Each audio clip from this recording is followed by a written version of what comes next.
Alors vous venez de le voir, avec WinDev, vous développez des projets stratégiques avec des volumétries impressionnantes. Alors c'est vrai que pour une application simple, avec juste quelques fenêtres, c'est pratique de mettre tout le code directement dans les fenêtres. Par contre, quand le projet commence à prendre de l'envergure, qu'il y a une dizaine de développeurs dessus, que ça devient un projet central qui doit devenir pérenne, qui doit être pérenne, là, il faut absolument se pencher sur l'architecture de manière à avoir quelque chose de le plus modulaire possible pour éviter de finir avec un gros plat de spaghettis au fromage. Alors pour organiser un projet de façon modulaire, avec WinDev, vous avez le choix. Aujourd'hui, on a choisi de vous parler d'une architecture, l'architecture MVP. MVP, c'est pour modèle, vue, présentation. C'est une nouveauté de WinDev 20. Alors avant, on pouvait déjà le faire, mais en version 20, vous êtes guidé pour faire du MVP.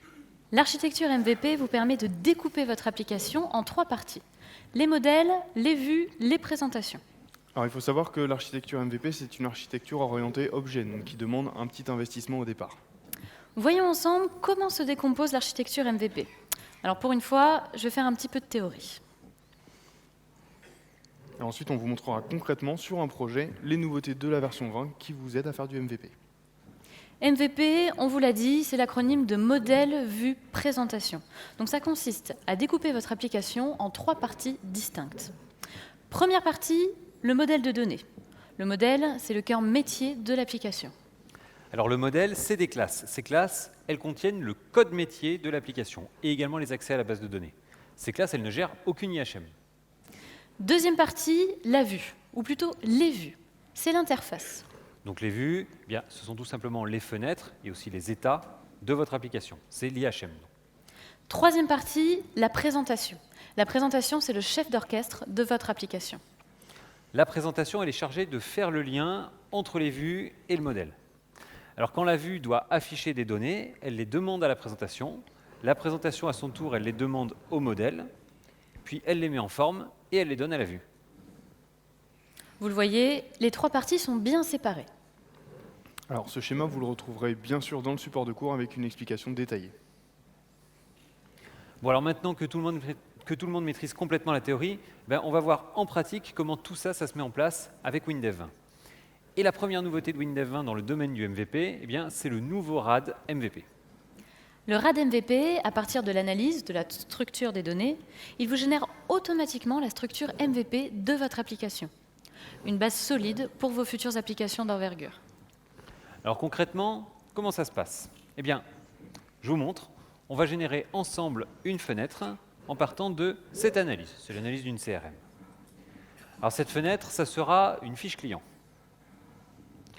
Donc je crée une nouvelle fenêtre. Nouveau, fenêtre, voilà. J'indique que je veux utiliser le RAD MVP. Voilà, je veux créer une fiche. OK. Un assistant se lance. Je choisis le fichier de données à utiliser. Donc c'est le fichier de données client. Suivant. J'indique ensuite les rubriques que je souhaite retrouver dans la fenêtre. Bon, là, je vais toutes les prendre. Suivant. Ici, je demande à WinDev de créer pour moi toutes les classes. Suivant. Et terminé. Alors vous le voyez, WinDev 20 a généré automatiquement la vue, c'est la fenêtre que vous voyez ici, et également le modèle, c'est la classe mClient, la voici, et aussi la présentation, c'est la classe pClient, la voilà.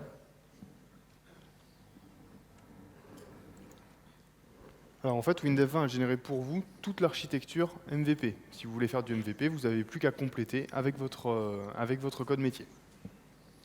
Allez, regardons rapidement le code généré par le RAD MVP. Dans le modèle, chaque membre de la classe correspond à une rubrique du fichier de données. Il y a des méthodes pour lire les données dans la base, pour ajouter ou modifier les enregistrements, et bien sûr, pour en supprimer.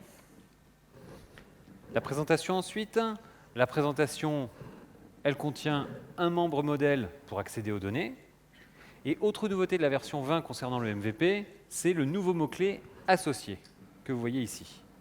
Alors une classe qui est associée à une autre, en fait, ça veut dire que les propriétés et les méthodes de l'une deviennent automatiquement des propriétés et des méthodes de l'autre. Il n'y a pas besoin de coder les rebonds. Pour ceux qui connaissent, c'est ce qu'on appelle un design pattern façade. Et enfin, vous voyez la vue. La vue, c'est la fenêtre. Et là, vous allez voir, c'est très simple. La fenêtre connaît la présentation. Et les champs sont reliés à la présentation en utilisant le data binding comme d'habitude. Alors, par exemple, le nom du client, dans l'onglet liaison, voilà, il est relié au membre non client. Et puis, autre nouveauté de la version 20, dans les fenêtres, il y a un nouveau traitement. Alors, Marc, si tu peux nous le montrer, s'il te plaît. Le voilà. C'est le traitement de demande de mise à jour de l'affichage. Alors, ce traitement, il est appelé automatiquement à l'ouverture de la fenêtre et également à chaque appel de la nouvelle fonction WLangage demande mise à jour IHM. Ce traitement, il sert tout simplement à afficher les données dans les champs ou à les rafraîchir. Alors, dans le cadre du MVP, la fonction WLangage demande mise à jour IHM, elle est appelée par le modèle quand les données changent, pour mettre à jour toutes les vues associées. Pour en savoir plus sur le MVP, un article complet vous attend dans le support de cours.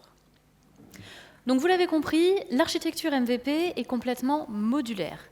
Et cet aspect modulaire a d'autres avantages. Oui, par exemple, dans notre application, on a stocké les contacts dans un fichier de données HFSQL. Mais imaginons qu'on veuille utiliser plutôt un annuaire LDAP, par exemple. D'après vous, qu'est-ce qu'il y a à modifier dans cette application? Eh bien, c'est facile. Il y a juste à modifier la classe modèle. Il n'y a pas besoin de repasser dans tout le code de l'application. Avec WinDev, vous développez comme vous voulez. Que vous utilisiez des architectures directes ou modulaires, comme le MVP, WinDev 20 est là pour vous.